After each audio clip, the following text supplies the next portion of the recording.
This is Rockwell's B-1 bomber. It is one of only 4 prototypes ever produced. Had it been accepted by the United States Air Force, it would have been the fastest and highest flying bomber ever to go into service.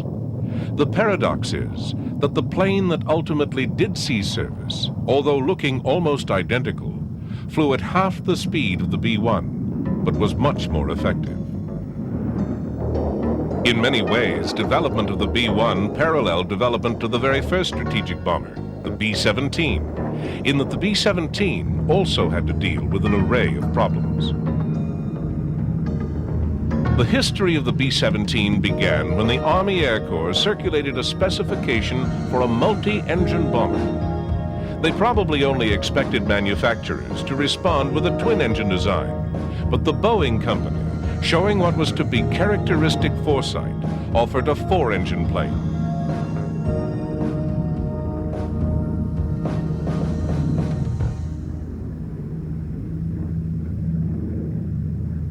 As advanced as it may have been, Boeing's Model 299, as the prototype was known, was not very well received. An accidental crash in the early trials and a belief in some quarters that large 4-engine planes would be too difficult to fly in combat cost Boeing the initial order. And yet certain factions in the Air Corps encouraged Boeing to continue development of what was, for its time, a massive aircraft. Using much of its own money and fighting government cutbacks, the company continued to develop what was ultimately to be a most important plane. World events were to justify this decision. The emergence of the Axis powers caused the Roosevelt administration to rethink its attitude to long-range aerial bombardment, a role in which the B-17 would excel. But the first flying fortresses to see action were 20 examples sent to Britain's Royal Air Force, as much for evaluation as for strategic bombing. The British exercise could never be claimed as a major success. Although welcomed by a nation short on armament, the high-flying long-range B-17s the British called Fortress Ones were to have a short and checkered career.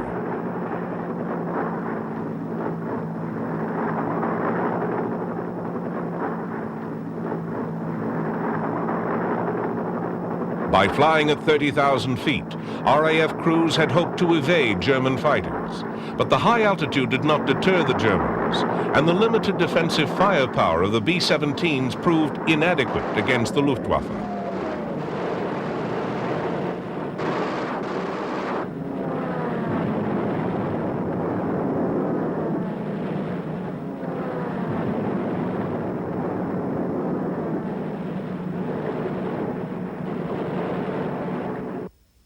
With RAF results in hand, Boeing's designers went back to the drawing board. If the plane was to survive, it would have to be rethought. Substantially more armor, which might reduce the plane's bomb load, would have to be added. With a wartime effort underway, women joined the workforce, and production of the B-17, the plane that at one time no one wanted, was considered a strategic priority.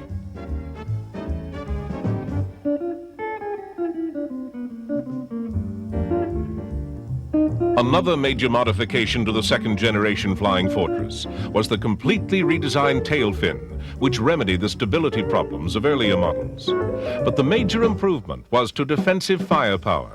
The revised rear fuselage now bristled with gun positions, some in the form of power-operated turrets. An effective but difficult-to-operate ball turret was a challenge to the courage of any gunner.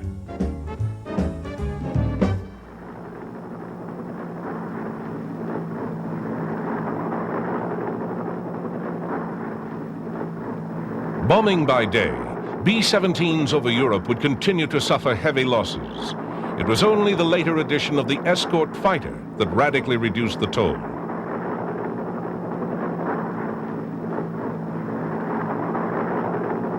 Even so, without their added gun positions, flying fortresses would have been easy pickings for the Luftwaffe.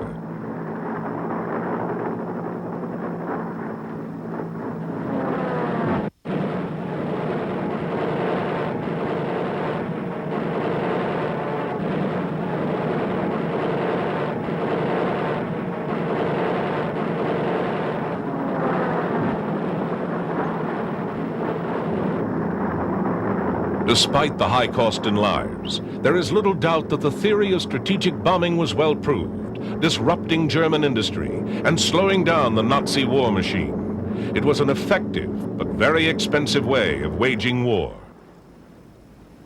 Throughout the conflict, Germany never had a four-engine equivalent to the B-17.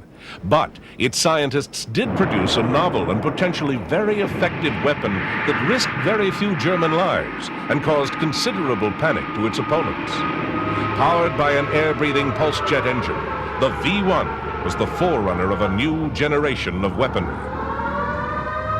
Its main achievement was to cause blind panic among civilian populations, because with limited guidance, pinpoint targeting was not possible. Although a very clever weapon, the V-1 could be brought down by ground fire and by fast-flying fighters.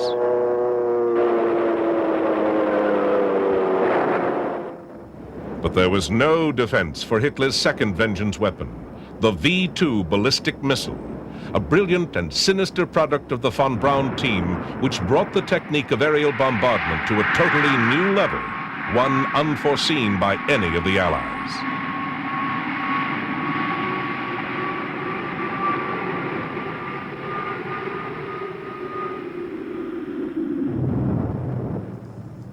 Meanwhile, American scientists had developed the automated fire control system and had worked to perfect the pressurized fuselage, enabling high-flying bomber crews to operate without the restrictions of earlier planes like the B-17.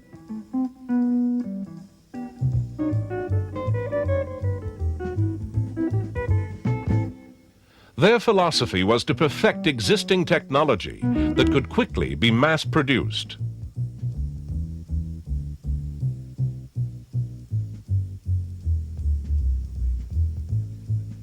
These innovations, together with many others, came together superbly in the B-29. This was the ultimate development of the conventional piston engine bomber, utilizing America's enormous production capability.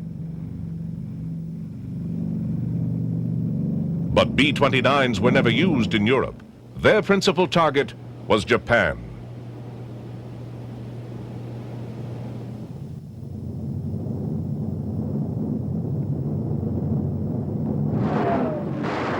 In the Pacific Theater, automated gunnery proved itself a markedly better defense for air crews than anything that had been available to the B-17s. Still, the B-29 was a conventional weapon, in keeping with the American philosophy of perfecting what was known. There was one notable exception: the atomic bomb, the ultimate high-technology weapon of the Second World War. It required only one B-29 to carry such a weapon and change the course of history.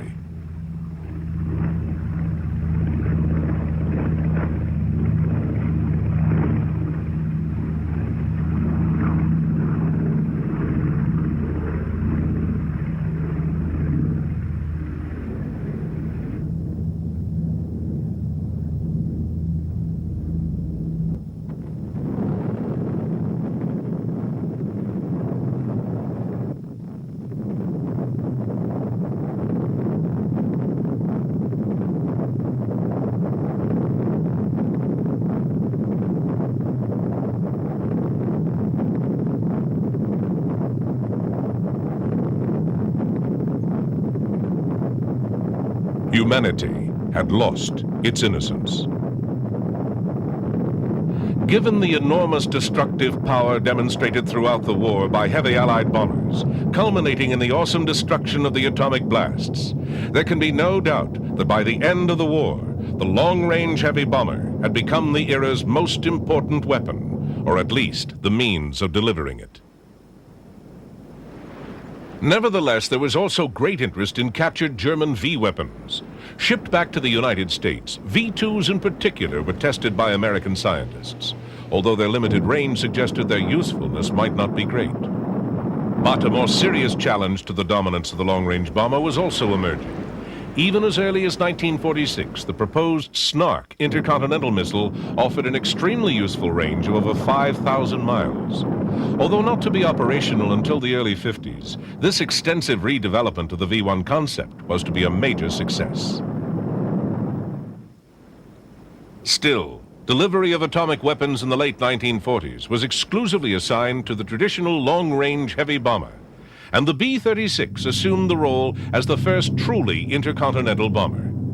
It would protect its enormous bulk by using a large number of gun positions to defend what some considered to be the indefensible.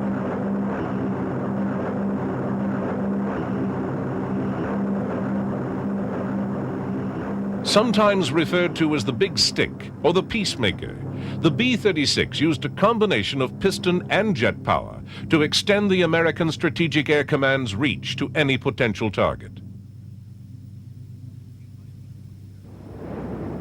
In 1947, V-2 rockets, originally built in Peenemünde, Germany, were enhanced with an American-made second stage, providing a range which made the Air Force very interested. Interest was increased by the belligerent acts of the Soviets in Berlin and Czechoslovakia the following year. The Soviet Union, an American ally of the Second World War, caused additional concern when in 1949 it demonstrated its own capacity to detonate a nuclear device, initiating one of the deadliest races in history. In the early 1950s, conventional aircraft, now with swept wings and fully jet-powered, was still considered to be the most reliable nuclear delivery systems, and therefore the best deterrent against what was fast emerging as the Soviet threat. A distinct cooling in relations between the two superpowers was heightened even further by the conflict in Korea, and the stage was set for a Cold War with nuclear sabers rattling on both sides. Crucial to this game of brinkmanship was the best means of delivery, and as far as conventional aircraft were concerned, the U.S. Air Force had no better vehicle than the first intercontinental all-jet bomber, the famous Boeing B-52.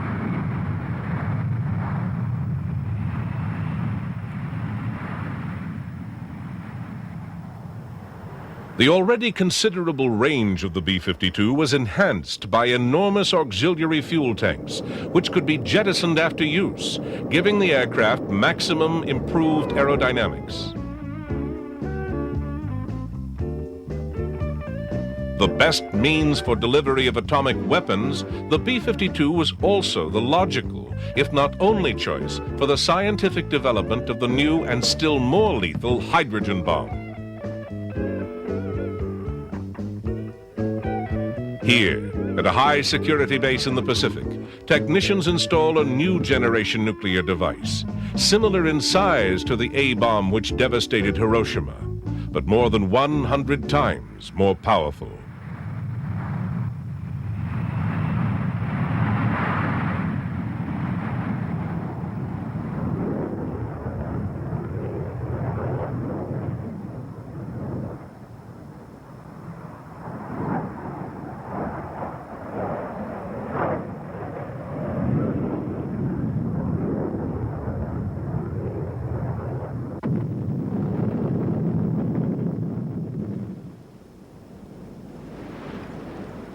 Russia gave a great boost to American defense.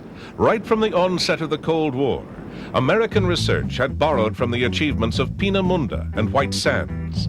They utilized the nation's largest financial commitment to a single defense system and developed the first arsenal of truly intercontinental ballistic missiles. With the urgency of a war of threats and technology, America's talent for mass production was set to work on a defense system that would totally eclipse the manned bomber program.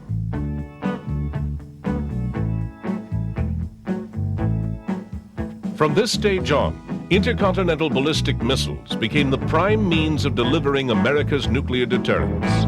They confronted an equal, if not greater, number of Russian missiles, which combined with other weapons on both sides in a bizarre formula referred to as mutually assured destruction. This arrangement did, however, succeed in maintaining a balance. With so much devastation available, neither side could seriously consider nuclear warfare without ensuring its own extinction. But there was a downside. Missilery was an all-or-nothing option. On the other hand, the manned bomber could be sent towards its enemy in a fine mixture of saber-rattling and brinkmanship. B-52s stayed in service, equipped with short-range air-launched missiles.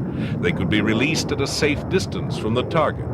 Some, like the Hound Dog, was supported by a conventional wing and powered by an air-breathing jet, a concept not totally removed from the V-1 technology of Peenemünde. A quantum leap in the evolution of the manned bomber came with the remarkable XB-70 Valkyrie. The B-52 would be a hard act to follow, but North American aviation put forward a submission that was as courageous as it was brilliant. The XB-70 program still stands today as an example of the combination of ingenuity and high technology to achieve otherwise unattainable results. Air Force parameters for the new bomber stated that it should fly 3 times the speed of sound at extreme altitude, beyond the range of Soviet defense systems. The XB-70 would certainly have secured its own defense through performance, and in spite of the coming dominance of the ICBM, still offered Air Force generals a flexible manned bomber alternative. It was a valuable card in the game of political brinkmanship. But suddenly the program was abandoned. Confidence in very fast, high-flying bombers was shattered with one single act. The missile was to be the nemesis of the manned bomber, when the Soviets demonstrated the accuracy of ground-to-air anti-aircraft rocketry. Once again, the technology of wartime Germany suggested the next step. The variable sweep wing design had been under development in Germany in the final stages of the war. Later, it had been developed by the American X-plane program. It took many years of research to perfect the swing wing concept. The first practical use came with the most remarkable aircraft. General Dynamics F-111 proved the theory of the variable swept wing, which allowed the pilot to change configuration from a high-speed delta to a conventional straight wing position for target approaches below enemy radar.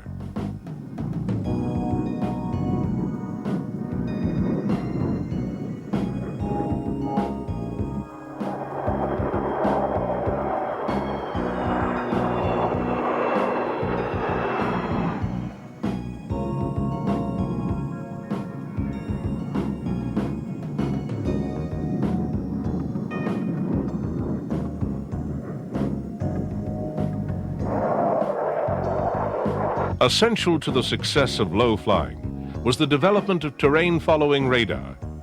This enabled the pilot to select impressively low altitudes to which the F-111 would automatically adjust, following the contours of the ground below.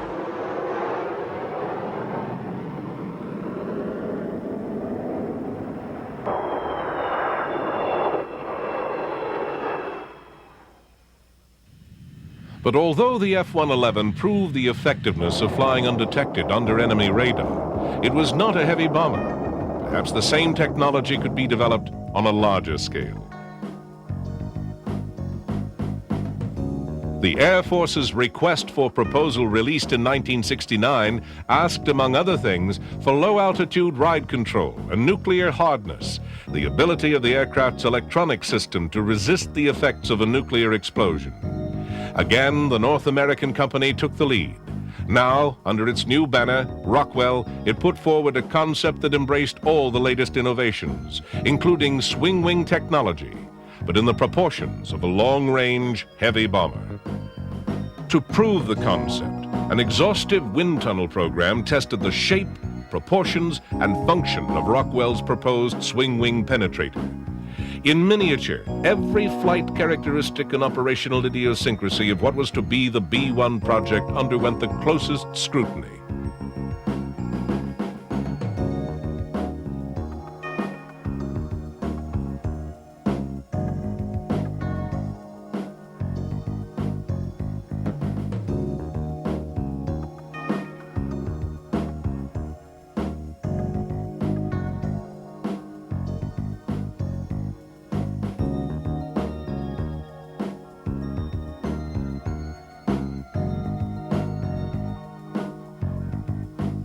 Throughout the verification process, models were used in many different ways. Here, another scale replica of the B-1, using the same non-radar reflective materials as the final aircraft, is tested. On a movable rig, its ability to hide from radar coming from any angle is thoroughly examined.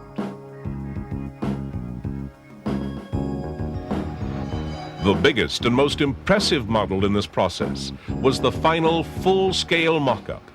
This faithful representation of the designer's ideas gave the manufacturer and the Air Force the feel of the final aircraft.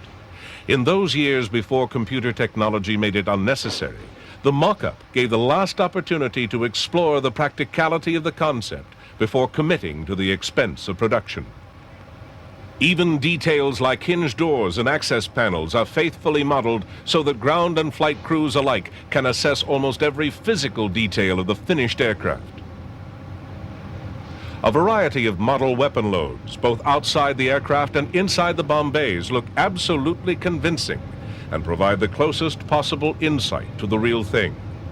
So does the layout of the cockpit, and even the swinging mechanism of the wing works just the way it will on the production version. This level of perfection is a test to the model maker, but manufacture of the real thing was to challenge the engineer far more. There had been problems with the early F-111 wing box on which the swing wing pivoted. The B-1B would carry a load many times greater than the F-111, so this facet of its operation was tested in the most punishing way.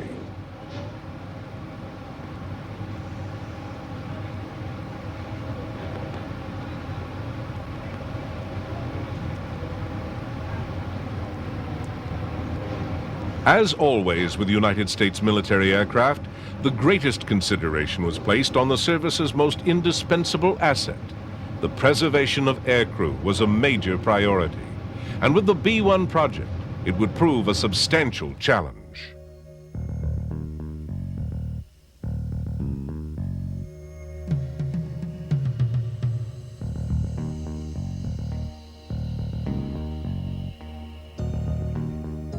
Rockwell's engineers tackled the problem of crew survivability from a stricken plane in exactly the same way General Dynamics had with the F-111 crew capsule. But for the B-1, with a crew of 4, it would have to be much larger, and tolerances would be greater. There was always concern about the effects on aircrew, not only from the force of ejection, but more importantly, from the impact of landing. The F-111's capsule had worked well, but at this scale and at a weight of 9,000 pounds, the problems were multiplied.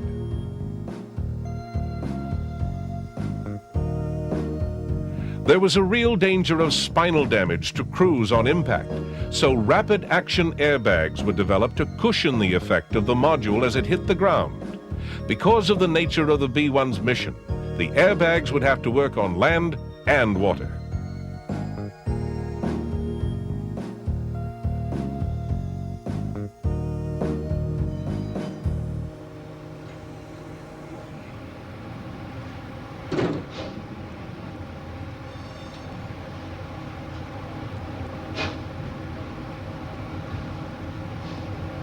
Meanwhile, at Palmdale, California, construction of 3 prototypes began.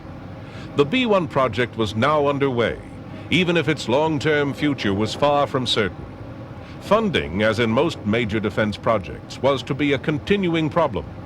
Senate criticism of the enormous cost of the B-1 and the usual inter-service competition for the military budget were as difficult for Rockwell executives to handle as the new technology was for Rockwell's engineers.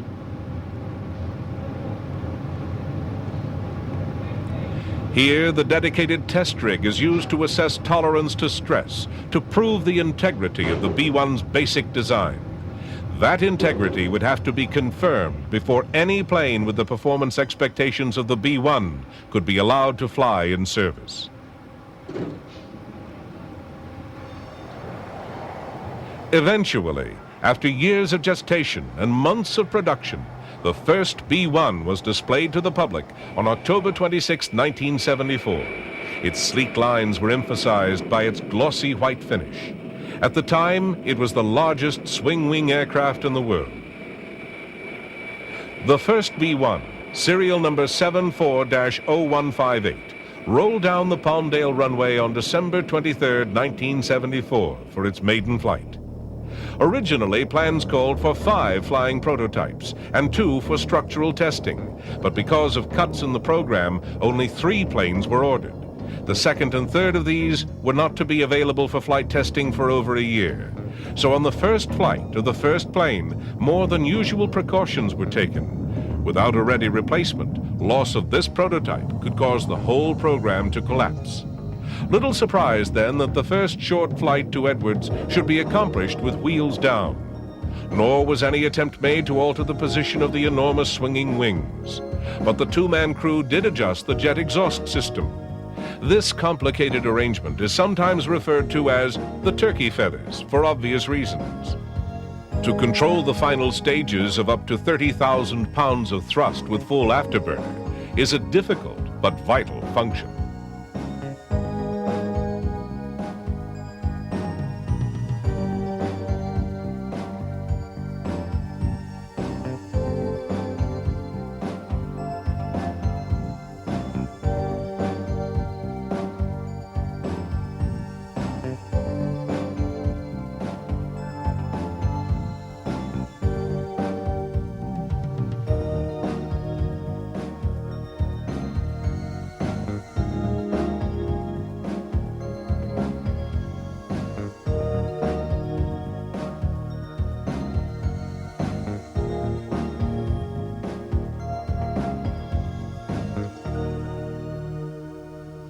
Edwards is the traditional base for testing.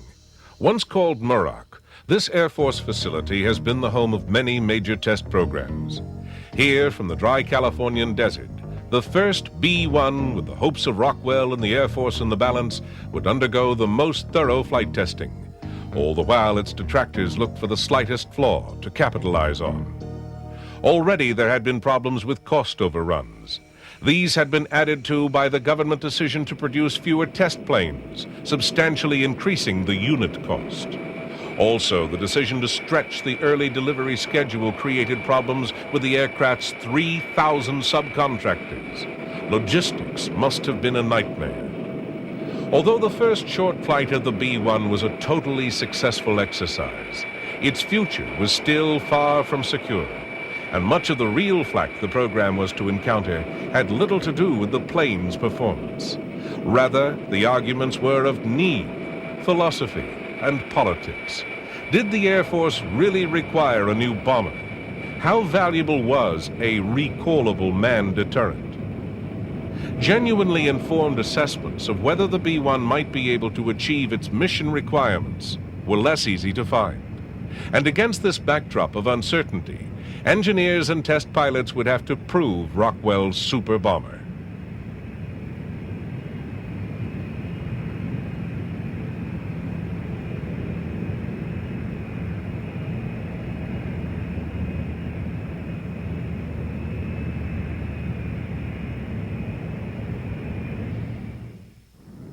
As the testing continued, the sole flying example of the B-1 was carefully put through various stages of the test program.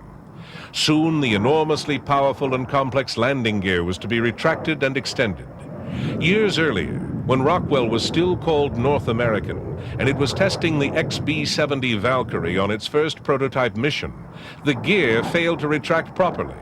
But the B-1's initial attempt at a clean profile flight was a total success. With something as complicated as the undercarriage, tremendous effort is expended in testing prior to flight. But in the end, the one that really counts is in the air.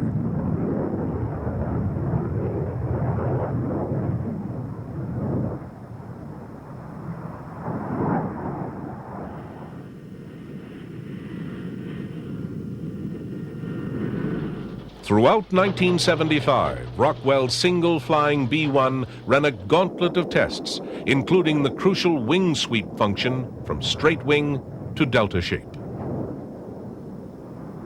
There was a comprehensive testing of the four General Electric F-101 fanjet engines and of the delicate task of aerial refueling, necessary even for a plane with the B-1's range. It was tested in high-level flight at over 50,000 feet. Then down to the deck for the all-important below-the-radar barrier trials, flying over 600 miles an hour at less than 200 feet. In these circumstances, the small vanes of the low-altitude flight control system were vital. Government cuts to the program meant that only 3 prototypes were to be built. The first of these was to fly, and the second was for structural testing. At the end of 1975, the stress tests were complete, and the aircraft was released to be fitted out for flying. But it would not be available till May of the following year. In January of 1976, the third aircraft, built for flight testing, came online. This aircraft would concentrate on much of the complex avionics equipment used in the B-1 program, especially the Boeing-built offensive electronics system, a vital part in the B-1 mission.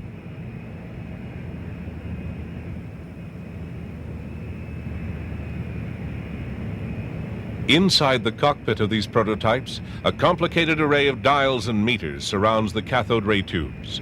If you look closely, you can see the fighter-like control columns, unusual in a large aircraft. Directly behind the pilot and co-pilot, the other 2 crew members sit in their positions. The defensive and offensive systems operations use the high point of radar development not only to identify and target the enemy, but also to fend off attacking opposition fighters. It's a far cry from the air gunner huddled in the rear of the B-17. The B-1 crew fly in comfort, but in combat they'd face the same old risks, fighting off late 20th or 21st century bandits. As the testing of the first 3 aircraft continued, with the speed and altitude envelope being constantly pushed, a 4th plane, authorized for August 1976 production, started its early stages of construction. With this latest B-1 underway, it seemed the program had gained sufficient momentum to survive its critics. With so much research behind it, and so many of the problems solved, it appeared certain the Rockwell bomber would continue into production. But then, on June 30th, 1977, the recently elected Carter administration canceled the project, and the B-1 program came to a halt. A unit cost of over $100 million was not the least of the reasons for cancellation, but there were others. One influential factor was the earlier successful testing of a unique combination of 2 proven pieces of American hardware, a Minuteman missile and a C-5 transport aircraft. If it could be demonstrated that the C-5 was capable of launching the missile in flight, then it could offer the Air Force an extremely cost-effective form of recallable deterrent. The survivability of a massive transport aircraft as it approached the combat zone may not have been great, but the extra range offered by the missile may have combined to produce some form of deterrent if the experiment worked.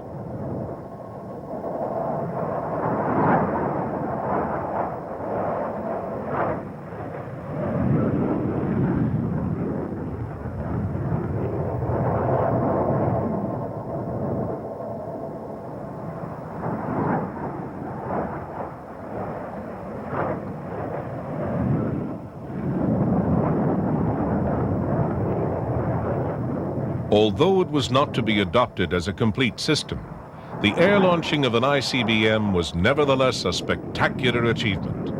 It may yet have some potential.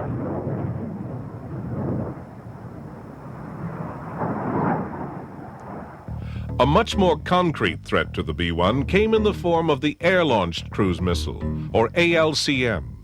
These are clever and extremely deadly weapons. Before extension, their wings and tailplane fold flush to the main body, so that many such missiles can be carried under the wings or in the internal bomb bays of a B-52.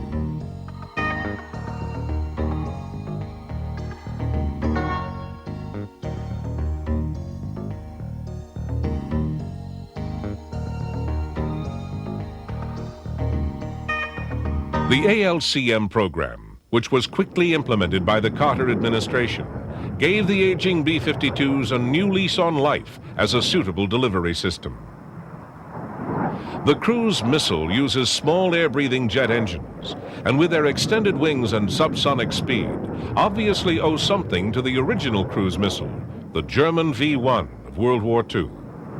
But 30 years of technical evolution enabled the addition of concepts similar to the terrain-following radar first used in the F-111.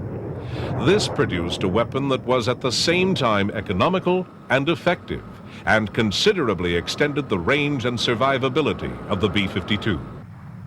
One thing was certain after the Carter decision to cancel the B-1. The B-52, old as it was, would have to carry on as America's only long-range recallable deterrent. But although more life could be squeezed out of these remarkable aircraft, it was equally obvious that in the long term, a new delivery platform of some kind was inevitable.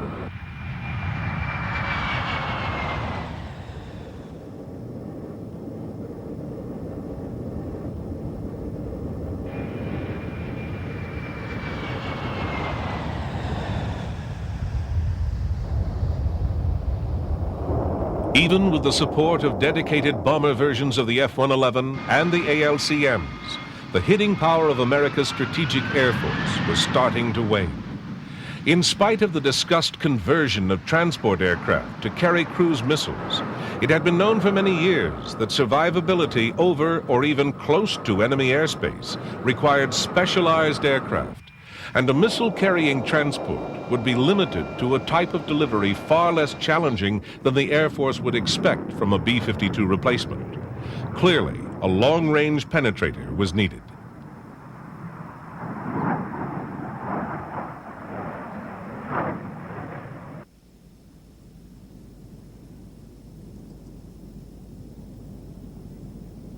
Although the Carter decision had canceled production of the B-1, it had allowed some funds for the continued tests of the first 3 planes and to complete the building of the 4th.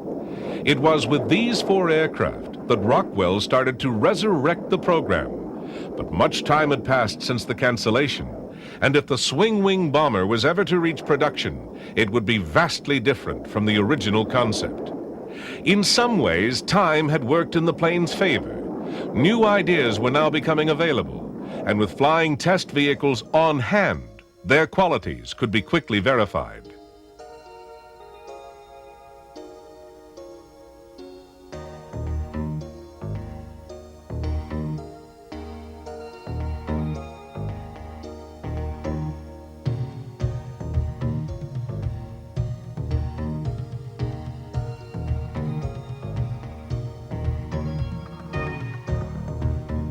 The most important change to strategic thinking was the revised attitude toward high speed. The first parameter for the B-1 had been that it could fly at over 50,000 feet and speeds in excess of Mach 2, twice the speed of sound. And then, as it approached enemy radar, the plane was expected to drop to 200 feet and high subsonic speed to make its final run undetected. But later thinking claimed that Mach 2 speed performance was of no real strategic value. Low and slow, if 600 plus miles an hour is slow, was seen as the best way for a long-range penetrator to reach its target. The reduction in top-end speed requirement would enable other benefits to be included in a new plane and would also contain costs. Much greater emphasis was placed on making the plane invisible by using non-radar reflecting materials. The new bomber would appear to be less than 1% of the size of a B-52 on enemy radar screens.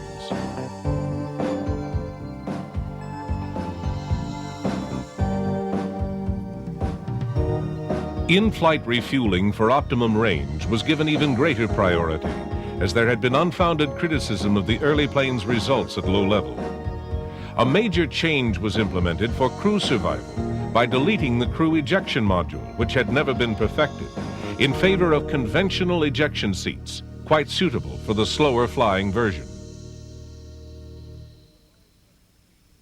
With revised specifications from Rockwell and the pressing need to solve the B-52 replacement problem, the Reagan administration announced in October of 1981 the decision to build 100 Rockwell bombers to be called the B-1B. The 4 earlier prototypes, which had done so much valuable work to prove the basic and later the modified concepts, would continue in the test program as the B-1A. It is entirely possible that had these 4 original aircraft not been available, the entire B-1B, the born-again bomber project, would never have got underway.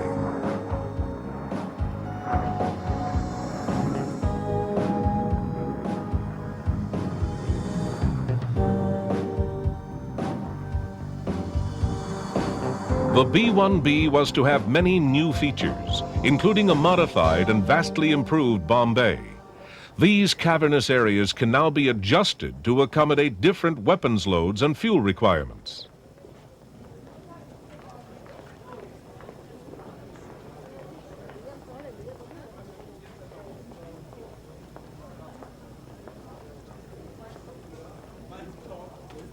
Clearly, given the success the cruise missile had enjoyed, it would also have to be accommodated. Because the B-1B would be the B-52's replacement, the new aircraft would have to accommodate conventional and atomic devices in a variety of sizes and configurations to fulfill a range of operations. Given this need for flexibility and the far-reaching scope of the B-1 project, it's hard to imagine that serious consideration was not so long ago given to using transports like the C-5 to carry cruise missiles, and that this combination was supposed to replace the classic B-52.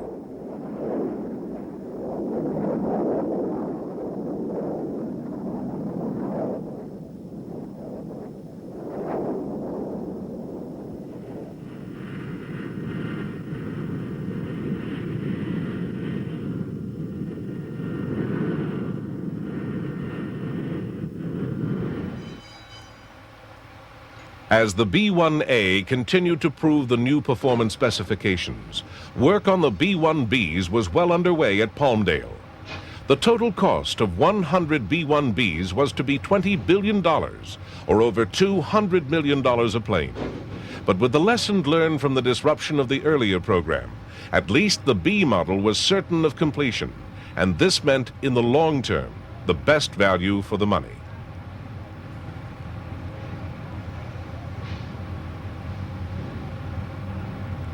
Much of the B-1B's cost goes to provide its sophisticated avionics equipment. Fixed antennas and radar dishes literally project from every angle of the fuselage, all gathering information for its computers to analyze. From this data, the crew will make decisions that may well resolve the outcome of a mission with historic importance, and the fate of the aircraft and those that fly it could equally be at stake. All things considered, perhaps the Rockwell swing-wing bomber is not so expensive after all. Many types of skills and technology are employed as the tens of thousands of parts come together, and the giant technological jigsaw puzzle that is the making of a modern bomber starts to take shape.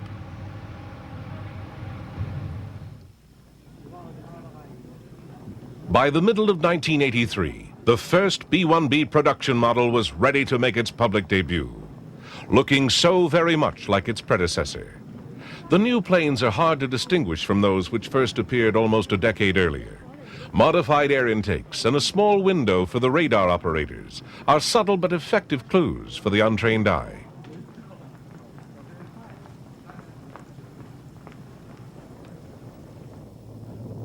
However, the performance variations are not subtle. The B-1B, flying with half the speed potential of the A model, uses 21st century materials to become almost invisible to enemy fighters and missiles, and therefore is far more likely to complete its mission. And all the time it's on its deadly journey, it's providing tacticians with the flexible option of a last-minute recall, a role only the manned bomber can perform, but a role that was often understated in the past.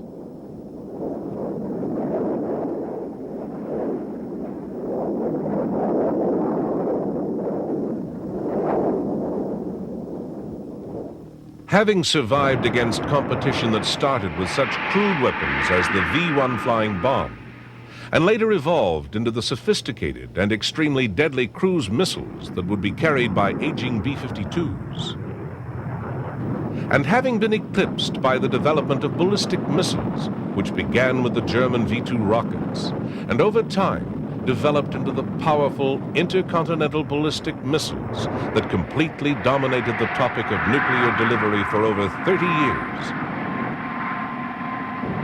The manned bomber survived by using yet another German innovation, that of the variable swept wing. In the early 60s, the idea, greatly refined and used in conjunction with terrain-following radar, emerged as the F-111, a very successful medium-strike bomber.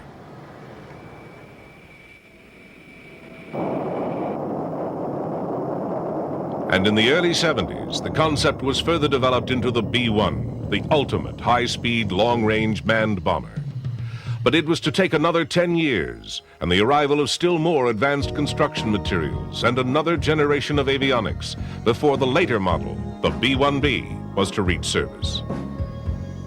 A masterpiece of high technology, the best that the aerospace industry could offer, had finally arrived. It will fly well into the 21st century, and given time will doubtless become a similar legend to the aircraft it replaced, the B-52. But clearly, the B-1B, the born-again bomber, is already one of the world's great planes.